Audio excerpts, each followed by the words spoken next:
with our team of esteemed analysts who will be breaking down this critical development and offer their expert insights on how these issues impact Nigeria's future. Be sure to subscribe and hit the notification bell so you never get to miss an episode of the issues. We begin the show today where the coalition of Northern Group CNG condemned calls for the release of Nnamdi Kanu, leader of the indigenous people of Biafra, labeling him a terrorist due to his group's violent actions. They criticized former presidential candidate Peter Obi for supporting Kanu, asserting that such alliances undermine national security and the suffering of affected Nigerians. CNG urged for international intervention and emphasized the need for accountability to prevent further violence. Anyway, from that, where Nigeria's National Security Advisor Nuhu Ribadu criticized the Canadian Embassy for denying visas to Chief of Defense Staff Christopher Musa and other military officials invited to honor war veterans. Musa expressed disappointment but emphasized Nigeria's resilience, while Ribadu commended him, for addressing the issue and highlighted the collaborative efforts of security agencies to tackle national challenges. And still more, where the European Parliament has called for the immediate release of Yahya Sharif Aminu, a Sufi Muslim singer sentenced to death for alleged blasphemy in Nigeria, and demanded the repeal of blasphemy laws. And still more, where the Center for Human and Socio-Economic Rights urged the former Lagos State House Speaker Mudashiru Obasa to accept his removal and support newly appointed Speaker Mojisola Lasbeth Miranda. They emphasized the importance of respecting democratic principles, highlighted ongoing corruption allegations against Obasa, and called for unity among lawmakers to protect Miranda from intimidation and ensure the House operates independently. Right after this short break, we'll dig deeper into these topics and more. Don't go away.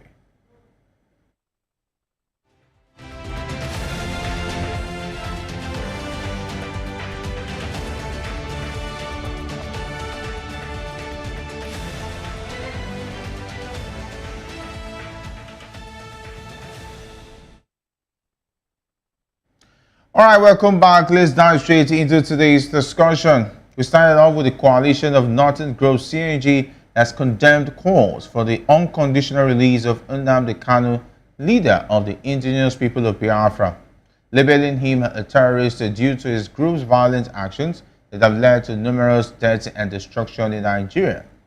The CNG criticized Kanu's disrespectful behavior in court and accused him of inciting violence that threatens national unity. The group specifically targeted former presidential candidate Peter Obi for supporting Kanu's release, arguing that this stance prioritizes ethnic interests over the safety and well-being of Nigerians affected by IPOB's actions. They warned northern voters against politicians who align with Kanu, asserting that such alliances undermine the suffering of those impacted by the violence.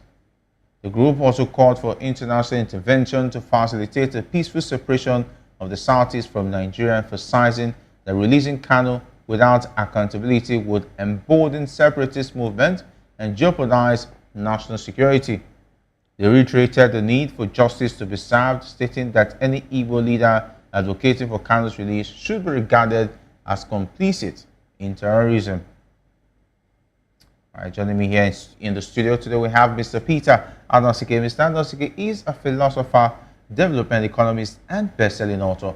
He is also an erudite commentator on economy, finance, politics, and power. Great to have you join us. Thank you for having me. Always a pleasure. And of course, joining us virtually from Benin is Comrade Dr. Bartholomew Okuodo, the President of Conference of Non-Governmental Organizations Society, and he's a social commentator. And of course, joining us all the way from Benin City, we understand is not yet with us, but anytime soon he'll be part of the show. All right, that takes us to Mr. Adonsike, who will be doing all the honors of taking a look at this group again. The coalition of Northern Groups always comes out with very controversial statements and, of course, make a lot of comments on various issues. And they've come with the latest one, criticizing calls for the unconditional release of Nnamdi Kanu. Well, if it's their picture that was just shown on the screen, you can see that they look like terrorists. If it's their picture that was just seen, you can see that all of them are terrorists. Nnamdi Kanu did nothing against the Nigerian state. It is the Nigerian state that is victimizing Nnamdi Kanu. It is the Nigerian state that committed a crime against Nnamdi Kanu. Nigerian state under Muhammadu Buhari went to Kenya and abducted Nnamdi Kanu. Diplomatic channels was not followed. So if Nnamdi Kanu has committed any offense, they will have jailed him. If he has committed any offense, they would have jailed him. That they are still parabolating simply means they don't have anything really on him. So now saying because that whoever calls for the release of Nnamdi Kanu is whatever. I am calling for the unconditional release of Nnamdi Kanu because Nnamdi Kanu did not do anything. And Nnamdi Kanu is just there because Buhari hated the Igbos. That is the only thing.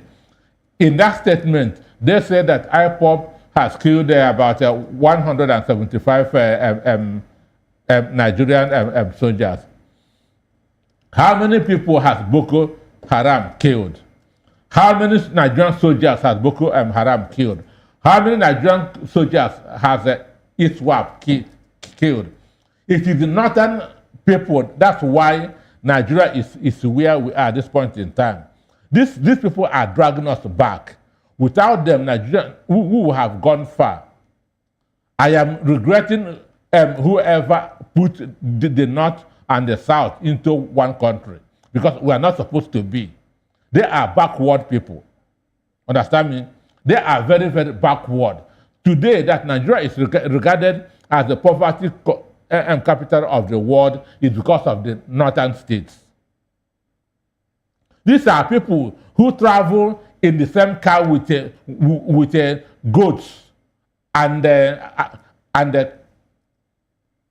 cows. They stay in the same car with cows, goats. Imagine that they are asking international community to hasten the separation. For me, I want it like yesterday because they are the one that is dragging us back. I want that separation like yesterday because they are mentally underdeveloped. Are you talking about the CNG group right now? Whoever they represent. They are the problem of this country. They are the ones that are dragging the South back. Okay, taking a look at the issues raised on national security. Should national security take precedence over ethnic reconciliation, or can both be addressed without escalating tensions? Because I can see you're really tense. I'm not tense. I'm telling you. You're not really as happy with their comments, okay? And from your own point of view, you feel that, anyway, you've talked about the CNG group before in terms of when they come out to make a lot of comments. Of course, I've heard you mention of their bit of hypocrisy whenever it doesn't favor the North. Definitely, they are a Northern group, and of course, you look at the interest of the North. Is it in the interest of the CNG group and the North to be asking that there should be a peaceful resolution for the Southeast to have their own country? I say I want that peaceful resolution like yesterday. Okay. Because they are the one that is dragging us back since independence. That Nigeria is regarded as the poverty capital of the world is because of them. Check how many head of states or presidents that we have had, and check the development in the north and in the other parts of the country. Understand me? They want power, but they don't know what to do with it. These are people that have over 20 million out of school kids. Jonathan was building schools in the north. They were condemning Jonathan. Why are you building schools? Why are you building schools? We don't want our children to be educated. And this is people that are talking about separation. Without the north, the south would have been like Singapore, Malaysia. Okay, they made mention of the fact that Nnamdi Kanu's comments in court being disrespectful in terms of his behavior in court, and accused him of inciting violence that threatens national unity. Let's take a listen from Nnamdi Kanu's reaction in court, and of course, look at the perspective they're coming from, and of course, take your own perspective from their own, in reacting to their own comments as regards Nnamdi Kanu's action in court. Therefore, are they insisting on trying me? A court order was entered. In that very court order, it was said very clearly and succinctly that he is no more. No. That she is no more going to try me. Why are they insisting? Why are they insisting? I ask. You have made your point. Because they have no case against me. They have no case against me, and they know it. She has adjourned the case synodized. What's the way forward? Well, there's no way this case could have gone on anywhere.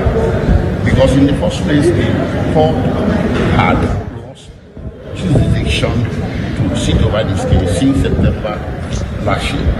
So we came here today on a limited appearance. We appeared under protest out of utmost respect for the judge and for the court, to listen to the court as to the reasons why we were invited before the same court that was recused in September last year. Nigerian public needs to understand the nature of a recusal. A recusal comes as a court order, and even non-lawyers are aware that once an order of court is made, the only way you can sit aside is to take it an appeal. Nobody appealed this order. The order is extant and subsisting, it's still valid, and we were invited today to be informed about some memo from the Chief Judge that we don't even have. All right, of course, we've taken a listen of that reaction coming from Nnamdi Kanu, which talking about the CNG Coalition of Northern Group criticizing Nnamdi Kanu's reaction in court. And of course, the lawyer is explaining why Nnamdi Kanu was not happy that in spite of a court order that backs the judge who recused herself from that case, coming back to want to try that case. So taking a look at all we've just heard, can we now, what can you say about the CNG criticizing Kanu, who actually looking like he was fighting for his right? One, I 100% support Nnamdi Kanu's behavior in court on Monday. 100%. There's a saying that a justice denied is justice denied. And you cannot be denying justice from me and I'll be behaving like a gentleman. Understand me? So they have brought out the beast in Nnamdi Kanu. Nnamdi Kanu is a gentleman. But the Nigerian state has brought out the beast in him by infringing and continuous infringement of his fundamental human rights. One, Nnamdi Kanu shouldn't be in DSS custody for almost 3 years. It doesn't happen. They should have taken him to correctional center, and from there he will be coming back to court. That is the right. That's what they should have done since 3 years ago. Number two, Binta Nyako has no right to summon Nnamdi Kanu to court because there's a court order which says that Nyako should stay out of that case. So by Nyako coming, summon Nnamdi Kanu and wanting that to present over that case, it's even contempt. It is a contempt because that court order has not been removed. It is still subsiding. And this is a judge now committing contempt. And one so-called SAN is also supporting a judge who is committing contempt. That's why Nnamdi Kanu said that they don't know the law. And I believe they don't know it. If they know it, they should have known. What they should have done is to go and appeal that court order. That is what they ought to have done, to go and appeal that court order. But they did not do it. So what happened on that day is illegality. It's a contempt. So now the Kanu shouldn't have just come there, fold hands, and start watching Binta Nyako. After a court of competent jurisdiction has ordered her to recuse herself from that case. All right, let's look at the targets of Peter Obi, the former presidential candidate in the 2023 elections, by the CNG group, arguing that his stance prioritizes ethnic interests over the safety of the well-being of Nigerians affected by IPOB's actions. What's your take on that? I say this is a bunch of terrorists that come together to issue statements. Understand me?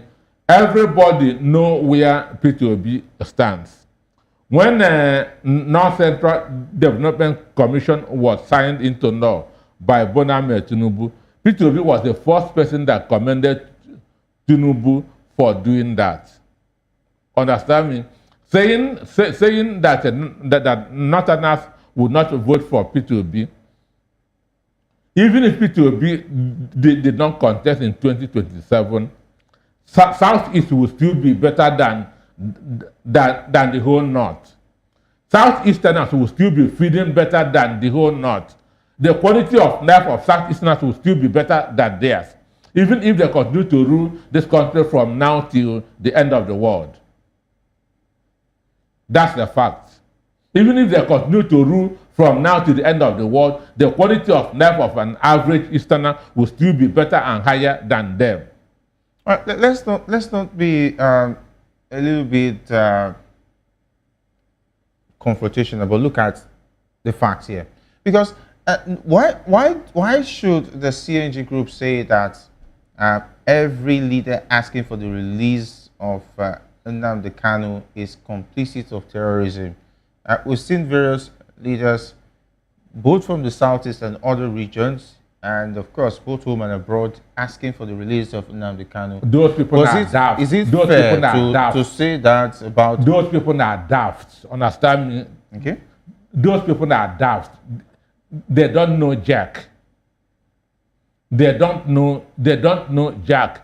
Motana Nyako told me, that former governor of Adamawa State, told me in his sitting room that most of northern youths are suffering from brain underdevelopment because they are not eating well. Because when you don't eat well, your brain will lack the nourishment to develop. That's their problem. They are suffering from malnourishment, mental underdevelopment. That's why they can issue such a nonsense.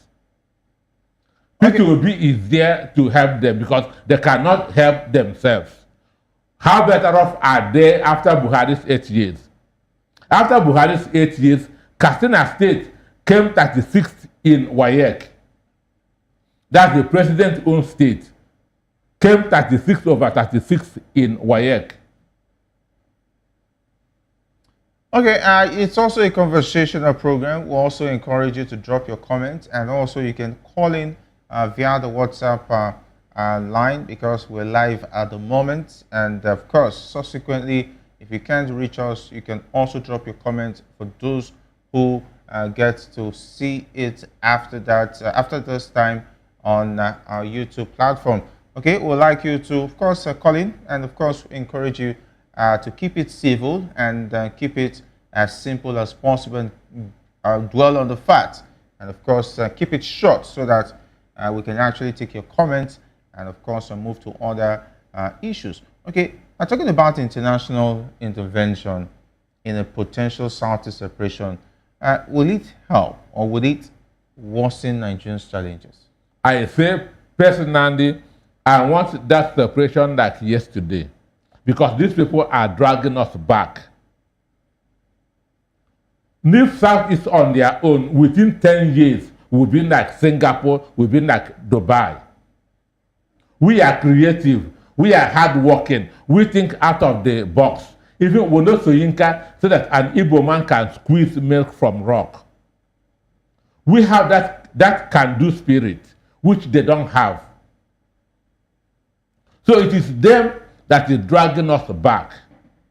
So if we are separated today, the better. If we are separated today, the better, because these people are taking us backwards.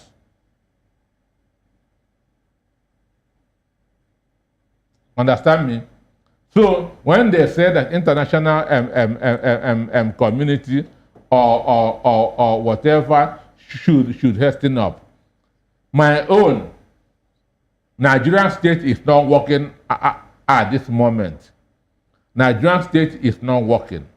And the reason it's not working is because the North, who have dominated the policies of the country, lack the capacity to make it work. Imagine what we saw under Buhari's 8 years. That Tinubu is stumbling now is because Buhari left a dead economy for him. There's nothing for Tinubu to build on. That's why he started afresh. Because they lack that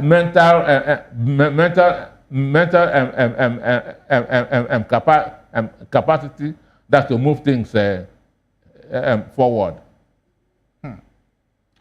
Okay, and definitely it looks like we will not see the end of this. Okay, how should politicians balance national unity with ethnic demands, especially regarding the Biafra issue? Excuse me. Let us get this in fact that self-determination is being clamored for in this country, especially by the South. By the Southeast and the Southwest, is because Nigeria is not working. Nigeria is not working. Nobody is happy with the way Nigeria is at this point in time. After Congo, Nigeria is the second most blessed country in the world. Everything is on our side. Weather, natural resources. What we lack is what? Leadership, which has been in the hands of the North. That's our major problem. Imagine earthquake doesn't happen in Nigeria. Wildfire doesn't happen in Nigeria. All those things that are causing havoc in Europe, in America, doesn't happen here. So God gave us everything. But the people that are ruining us lack that capacity to harness both our population and our diversity and turn it into productivity. Understand me? People who are saying that that Nigeria population is too big, that to be a country, it is a lie. We are not too big. People who are saying that Nigeria is too vast to be a country, it is not true. America has 50 states, and Texas has more land mass than Nigeria. And it is still a country being ruled by one man. So what is the problem here is that we don't have leaders that can harness our population and turn it into productivity. A population of 220 million people is a market.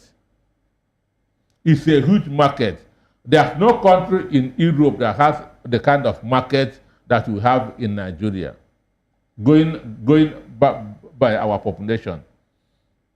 So this order that Donald Trump is issuing now, if you don't produce in America, you pay high tariff. Tinubu can be issuing it. Donald Trump is saying that because he knows that America has a large number of population, which is the market. So Tinubu can also be issuing that order because we also have that population.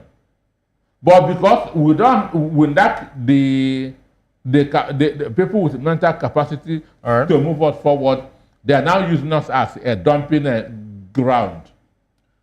Wow, very, very salient point coming from Mr. Anosike. We understand that another guest has just joined us as we could not reconnect with the order. We have Blessed Omoigbe Jato, the Executive Director of Kanu'S Initiative for Justice and Environmental Development, and is also a political advisor to UN and ECOWAS peace support operations in Africa. It's great to have you join us all the way from Benin City on the issues this evening. Hello, good evening. Hello, good evening, Blessed. You're welcome. Good evening. Yes. You're welcome. You're welcome to the issues this evening. Thanks for having me. Okay. We're just. Hello, good evening. Yeah, we're just talking about the coalition of northern groups who criticized leaders who have been supporting Nnamdi Kanu or pleading for Nnamdi Kanu's release, labeling them as a will I say complicit of being involved in terrorism. What do you make of this? And of course, they also were not too pleased with Nnamdi Kanu's reaction in court, saying he was trying to promote violence and distort national unity. That's the language. All right, thank you very much. You see, I have consistently said that you cannot push a man to the wall and expect him not to react, not to respond, to fight back. And it is very important. See, this whole Northern Forum and Northern Association, they are playing double standard because every year, every day, every week. Go ahead. Mr. Blessed, are you with us? All right. It seems like there seems to be a network glitch there coming from the area where Blessed is reaching us, and definitely was making a very interesting point there, talking about the CNG. It's more sounding like the new Taliban initiative promised by the government, which we have not seen going around. Talking about the CNG buses, all the promises that have been made that have not been kept. Okay. For me, what I saw was an imported vehicle that they wrote a presidential initiative on compressed natural gas. That's an imported vehicle, not CNG. A vehicle that is running on petrol. But they wrote a presidential initiative on compressed natural gas. What a country. It's just like women doing meeting that to protest against men, but the men are the sponsors of the meeting. Very interesting. Wait, look at it. All right. Let's move to the next conversation. If Blessed will join us back, we'll be glad to have him back. Okay. And we're having some comments scrolling down the screen, and of course, hope our viewers get to see that. And this one is coming from Michael Jr. Eze, who says that when you hear people saying Nigeria is the pivot capital of the world, is because of the North. Okay, poverty capital. Okay, he wanted to say poverty capital of the world. It's because of the North. It's not hidden. Are you going to talk underdeveloped region is the North? Are you going to talk about, he mentioned, oh, wow, quite a very long comment there, but he did not finish. Okay, would I love to have him finish his comments there and we'll be able to take it. We encourage you to drop your comments as the show progresses. And also, this one says, Kanu'S said no one should plead for his release. Okay, maybe he's because talking, he committed no offense. okay, because he said He okay, committed no offense. okay. We still encourage more comments, and of course, you can call in live on this via the studio line, and of course on WhatsApp, and of course when you drop your make your calls, try as much as possible to keep it civil and as short as possible, so we can be able to also take others who might also want to call in live on the show this evening. Okay, let's talk about the situation that has to do with the Nigerians. National Security Advisor Nuhu Ribadu has condemned the Canadian Embassy for denying visas to Chief of Defense Staff Christopher Musa and other military officials. Musa revealed that they were invited to Canada for an event honoring war veterans, but half of the delegation was unable to attend due to visa refusals. And Musa expressed his disappointment at being but emphasized that the situation serves as a reminder for Nigeria to remain resilient. He stated, and I quote, "Every disappointment is a blessing, underscoring the need for the nation to stand strong and not be taken for granted." Ribadu praised Musa for speaking out on the visa issue, saying they can go to hell. Wow. Wow. He reaffirmed Nigerian strength and peace, highlighting the collaborative effort of security agencies across the country to address ongoing challenges. Okay, I can understand what it means to be denied visa, but what is the importance of the service chiefs or the military personnel on going to attend events in Canada? What difference is it going to make for Nigeria to have them attend? And if all of them were not approved, that there could be a reason being that. But for the National Security Advisor to, as far as to make a comment about this and to tell a country who definitely will have some bit of relationship with, talking about Canada, that they should go to hell on a national platform. Could we say that could be recklessness on the part of Nuhu Ribadu as a man who is actively part of the government and also holding on to a sensitive position as the National Security Advisor? And also aspiring to be president very soon. Add it. Okay, aspiring. He has also contested before, so yes, he should be interested in going there as well. Yes. Yeah. So the issue is, it is a national embarrassment. Okay. It is a national, because this is our service chief. Do you know the importance of that? A key member of the that's of the presidency. Understand?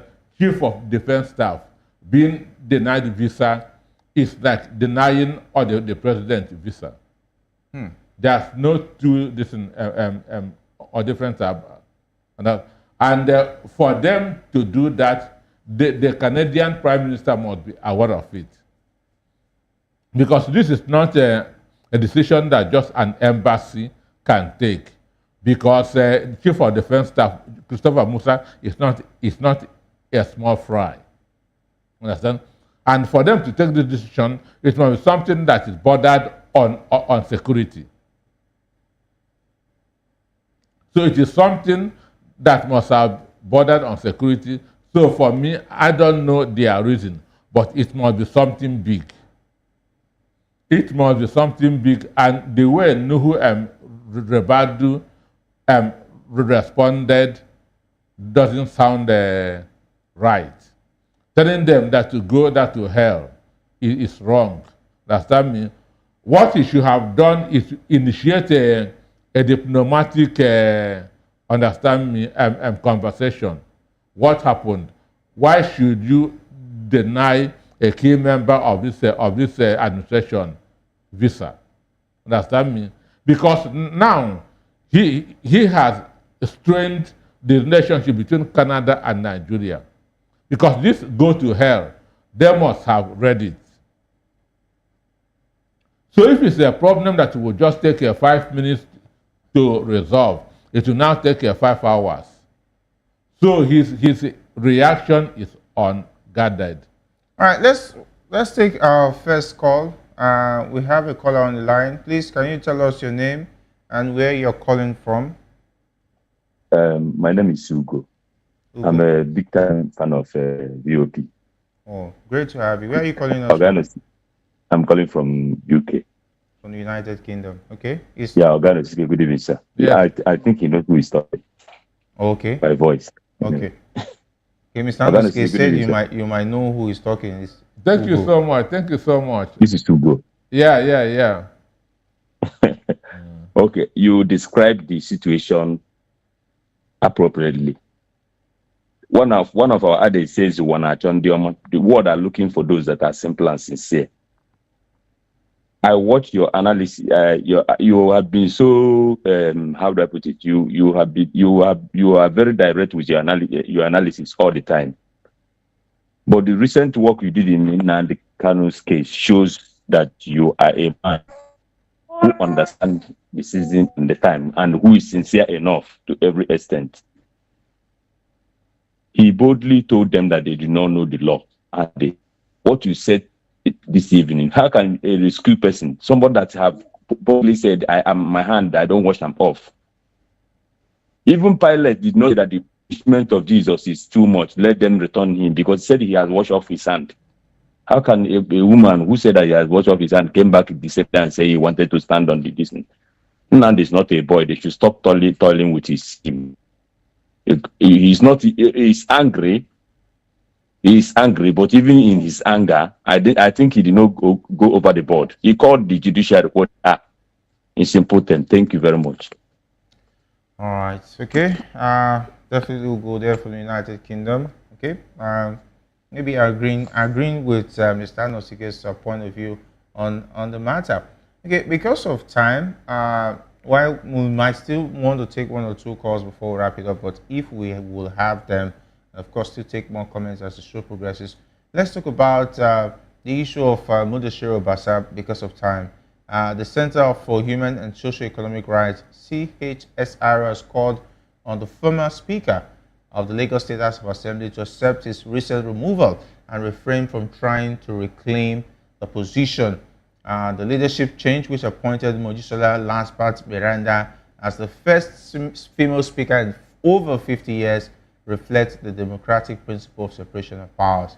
And the group emphasized that the speaker's role is a privilege and urged support for Miranda while condemning any attempt to undermine her leadership. Okay, yeah, it's beautiful to have the first female speaker, but does that mean that Obasa should just sit idly by, and if he feels that he's been unfairly treated, he should not make moves to fight his case? Well, the truth is that Obasa was elected a House member. Aggregate people voted for Obasa as a House member. He was not voted as Speaker. So that's one thing that he should have at the back of his mind, that he was voted in as a member representing an aggregate constituency. He was not voted to go there as a Speaker. But being a speaker for 10 years had made him to think that he was elected speaker. No champion reigns forever. No champion reigns forever. So Obasa should accept that fact, that the train has moved. All he has to do is to join the bandwagon. He was overwhelmingly impeached by his own people. Understand me? He was overwhelmingly impeached. His people say that his admission that he was a pharaoh, that he was Ahab in Lagos State House of Assembly. And there are evidences that's pointing at that. One of the evidence was the person Tabo that represented Ebe Constituency 1. Tabo was a four-time member of Lagos State House of Assembly and an indigene of Lagos State. In 2023, Tabo wanted to contest for the post of Speaker. Then, for daring to contest with Obasa, Obasa made sure that he did not have he's not a chairman of any committee in the Lagos State House of Assembly, a fourth-time member. So he had been high-handed in his running of the affair. Then an opportunity comes, and he was pushed away. So he should accept his fate, return to the House as an ordinary member, which he was elected ab initio. Understand me? He was not elected Speaker. He was elected a member. So he was not born Speaker. No. I hope he will be able to swallow that bitter pill of some bit of active, or would I say pinpointed reality speak from Mr. Nosike on that one. I don't know whether Obasa will like you anymore. If he hears you say... We have never been friends. So, if he hears you say... So whether he likes me or not, I don't even care. Yeah, if he hears you say he was not born a speaker, definitely that looks to be the case. Does it look like Obasa has any opportunity of returning back as speaker? Well, returning back will create a more crisis. One, because those that impeach him, he's going to witch hunt them.